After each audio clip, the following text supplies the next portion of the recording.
The fourth volume of my 8-volume autobiography is about my time in the Lake District and called Lakeland Life, and it describes the move to the north in 1954 and my life there for the next 6 years while I was at boarding school in Yorkshire. We first moved to the town of the first house we went to was in the town of Windermere, near the Lake Windermere, and we were there for my first winter, my 13th birthday, in this rented house. And I started to fish and enjoy the mountains of the north.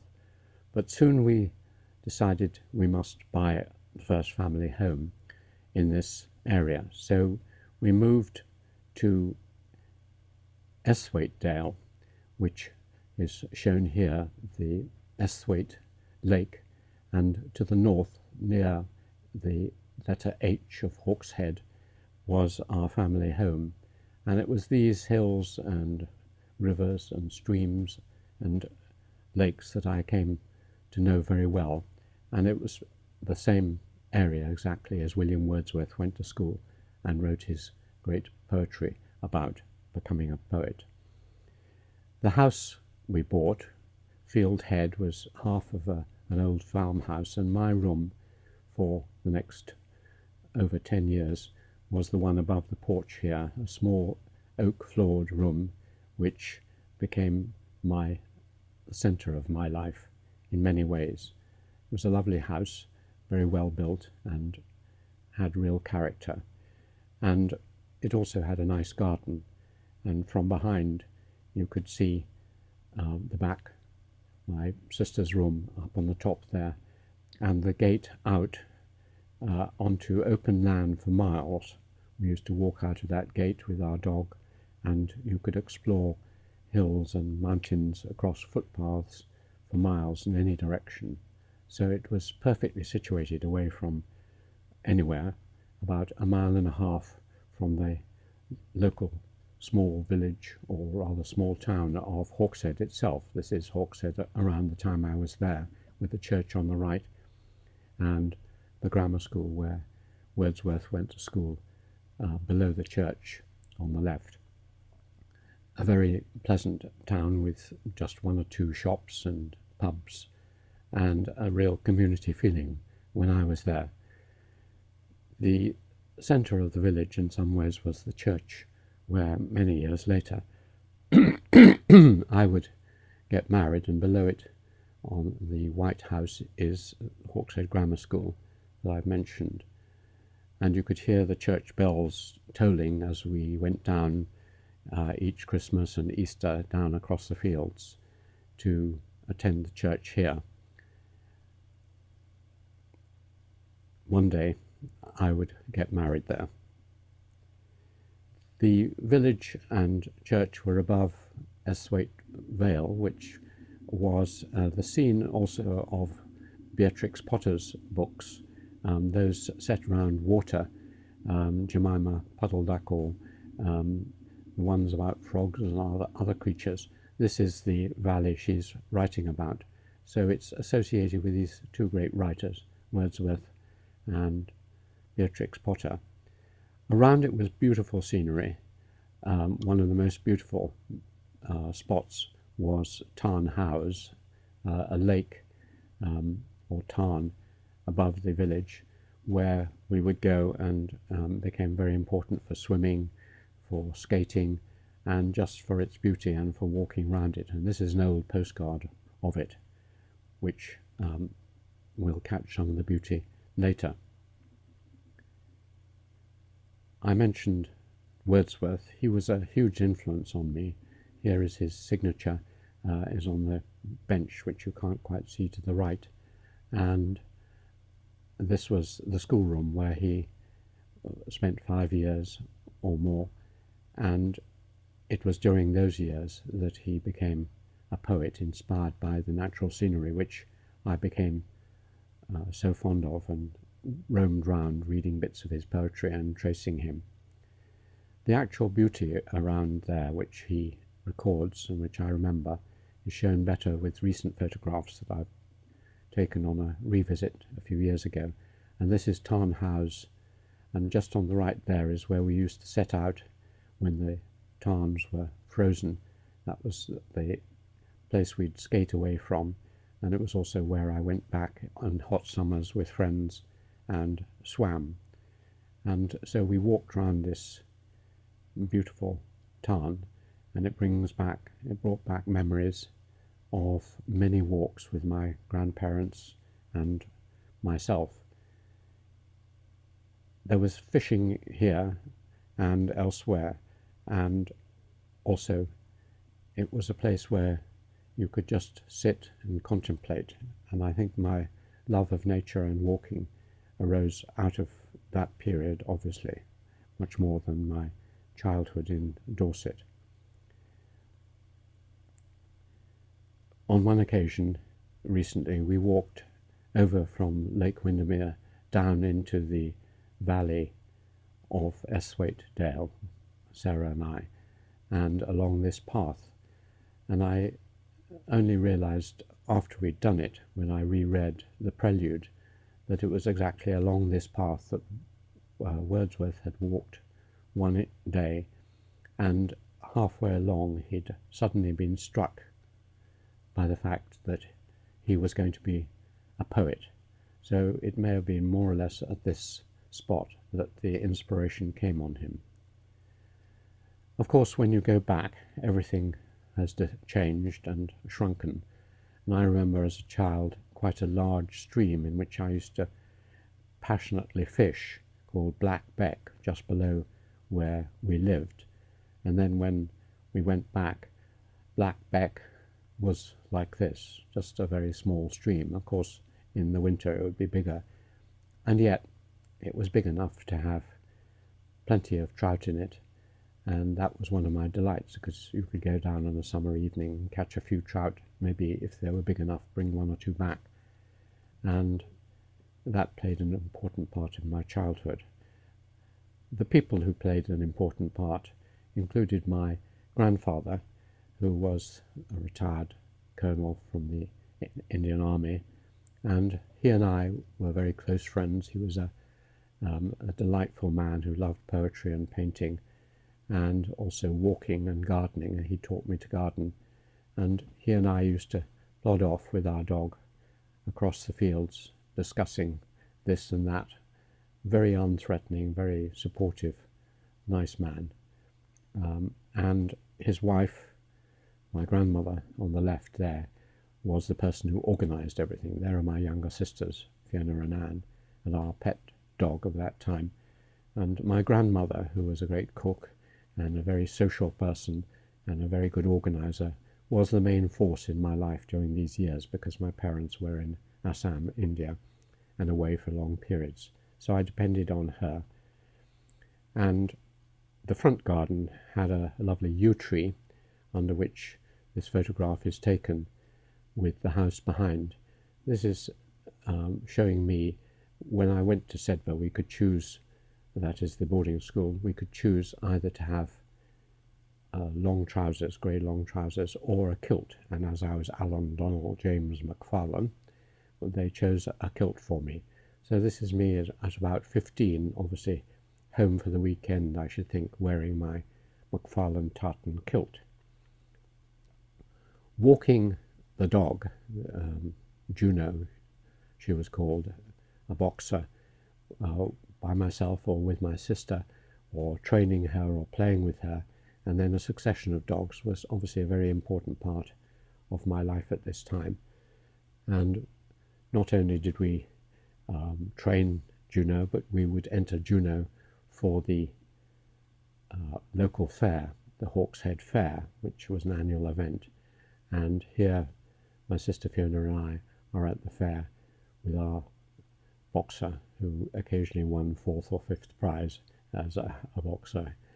And this was still an old-fashioned fair with horses and animals and a bit of racing, and it had the old feeling of one of those Lake District fairs. This is in the 50s, mid-50s. And I would walk particularly up black crag, which was about 1,000 feet up behind our house and was one of my favourite walks, above the Tarn house, which we've seen before. And my companion on this was often Juno, who needed a lot of exercise. And walking and thinking, meditating, relaxing has always been central to my life. I would often go also with my sisters, and here I am with my youngest sister, Anne, who was 4 years younger than me. My sisters went to school locally for a while at Parents National Educational Union School, PNEU school in Ambleside, and we were real friends. They were my closest friends, my two sisters, but of course I had other friends as well, and occasionally would bring back school friends,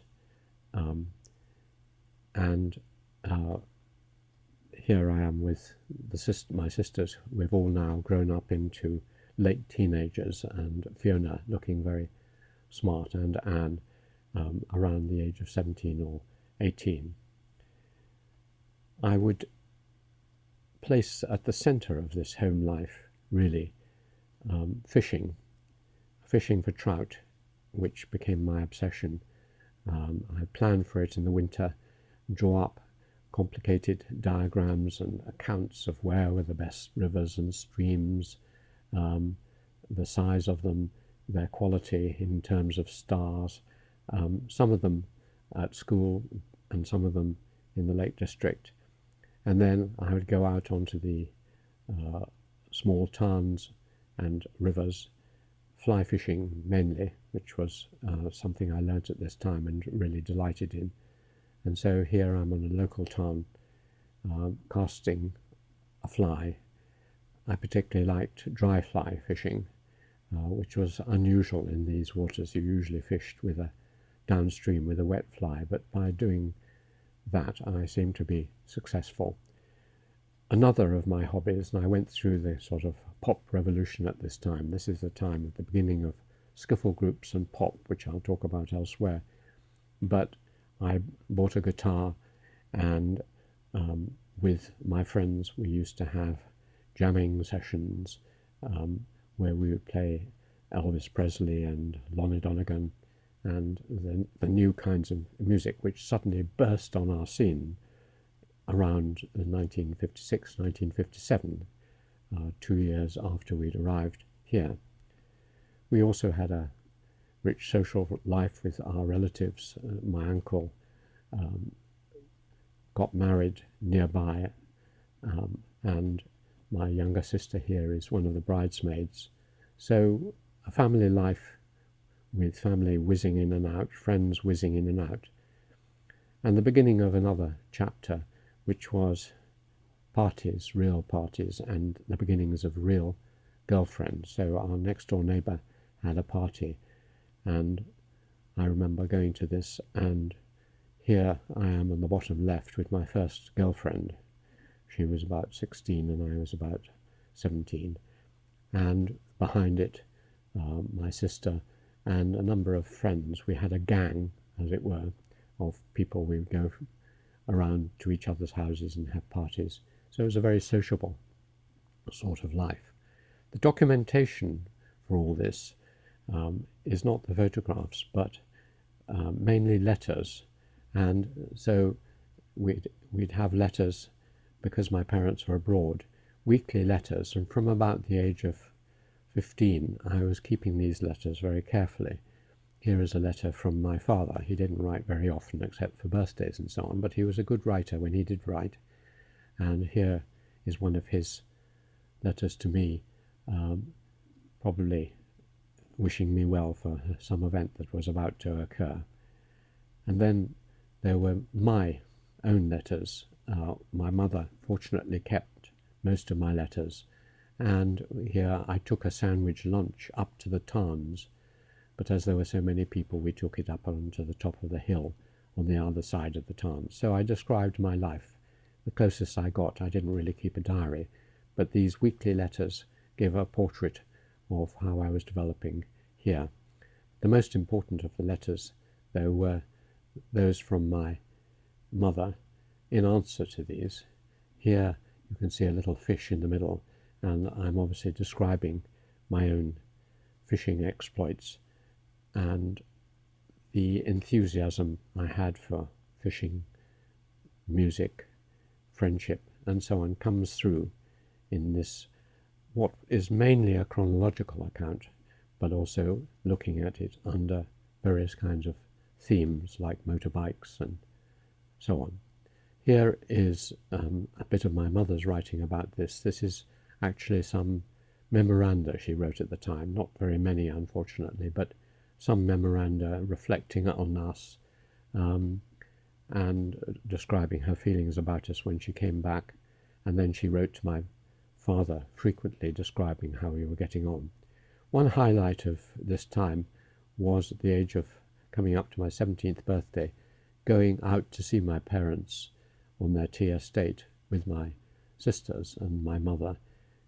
This is an Air India photograph when we arrived, rather exhausted, in Calcutta airport for a 4-week holiday, which would have a huge influence on my life because Calcutta deeply influenced me, the poverty and misery, and then the excitement of returning to an area which I'd almost forgotten, Assam, going to the bungalow, which here is represented in one of my paintings, on a tea estate, Churadio tea estate, and spending a wonderful 4 weeks with my parents, playing games, going fishing, enjoying the wonderful bird life and animal life around one, and the plants, and particularly the trip up the Manas River, which flowed down from Bhutan. And here I am, just 18, and looking out above the Manas River.